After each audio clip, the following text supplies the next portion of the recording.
Au départ, c'est un saut d'une dizaine de mètres d'une falaise dans la baie de Sydney. Sauf que Terry Tufferson a fait une drôle de rencontre. Une fois à l'eau, équipé d'une petite caméra, il s'est retrouvé nez à nez avec un requin blanc. Et bien sûr, il a tout filmé de sa grosse frayeur. Alors forcément, on se pose la question, et si tout cela était faux? Arnaud Etcheverry.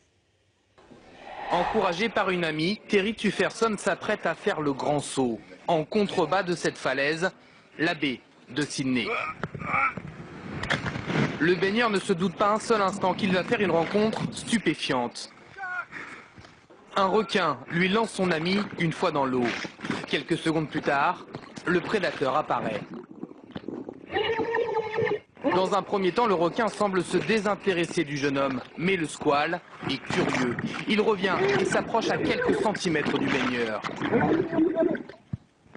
Terry parvient finalement à regagner la rive, sain et sauf.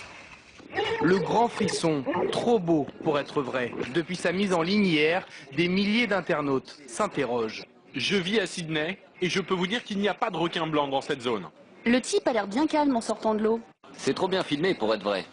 Le héros ou le manipulateur est depuis injoignable. Impossible de savoir si cette vidéo est authentique. Le journal australien Daily Telegraph pense qu'il s'agit d'un clip réalisé par les autorités locales pour dissuader les plongeurs.